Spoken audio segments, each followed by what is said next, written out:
Management కోటాలో సీట్లు ఉంటాయని తెలుసు కానీ మేనేజ్మెంట్ కోటాలో మంత్రులుంటారని ఇప్పుడే తెలిసింది. కేంద్ర మంత్రి పెమ్మసానికి జగన్ గారి గురించి మాట్లాడే అర్హత మీకు లేదు అని తెలిపారు అరకు ఎంపీ గుమ్మడి తనూజరాణి.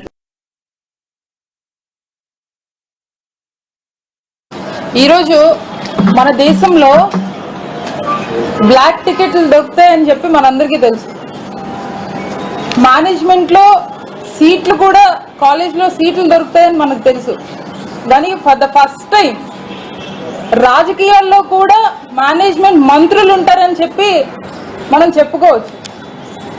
ఈరోజు డాలర్లతో రాజకీయాలు చేసిన మీరు ప్రజలు అభిమానంతో ప్రజల అండతో తరతరాలు రాజకీయాలు చేస్తూ ఈరోజు ఓడినప్పటికీ 40% ఓట్ షేర్ ఉన్న నాయకుడి గురించి జగన్మోహన్ రెడ్డి గారి గురించి మాట్లాడే అర్హత మీకు లేదని చెప్పి ఈ మీడియా ముఖంగా తెలియజేస్తాం. పదవిలో ఉండి ఈరోజు ఇంత అసత్యాలు మాట్లాడడం నిజంగా మీ యొక్క ఇర్రెస్పాన్సిబిలిటీ క్లియర్ కట్ గా తెలుస్తా ఉంది.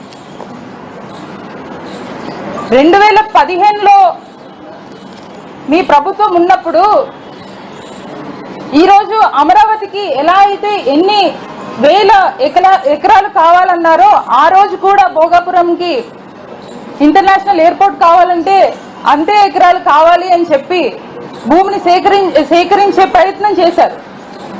15,000 ఎకరాలు కావాలన్నారు. అక్కడున్న చుట్టుపక్కల ఉన్న గ్రామస్తులందరూ గొడవ పెడితే 10,000కు వచ్చారు. ఒక అంతర్జాతీయ ఎయిర్పోర్ట్ నిర్మాణానికి 10,000 ఎకరాలు ఎందుకు అని నిలదీస్తే 5,000 ఎకరాలు సరిపోతుందన్నారు. ఈవెన్ ఇంటర్నేషనల్ ఎయిర్పోర్ట్స్ వేటికైనా కూడా 2,000 ఏకర్స్ మాత్రమే అవసరం పడొచ్చు అని చెప్పి ఆ రోజు జగన్మోహన్ రెడ్డి గారు నిలదీస్తే దానికి సమాధానం లేకుండా పోయింది. జగన్మోహన్ రెడ్డి గారు అధికారంలోకి వచ్చిన తర్వాత ఈ భూసేకరణ అన్నది జరిగి ఎవరైతే రైతులు ఇచ్చారో వారికి మళ్ళీ పరిహారం ఇచ్చి R&R పద్ధతిని తీసుకుని వచ్చి ఇన్ని అనుమతులు ఇవన్నీ చేసి GMR వాళ్ళకి కట్టబెడితే ఈరోజు మీరు వచ్చి క్రెడిట్ చోరీ చేయడానికి చూస్తా ఉన్నారు. అయితే కేంద్ర మంత్రి వారికి తెలియని విషయం ఏంటంటే ఆ రోజు మీరు ఏదైతే 2019న శంకుస్థాపన చేశారు, మా ముఖ్యమంత్రి వర్యులు శంకుస్థాపన చేశారన్నారో అది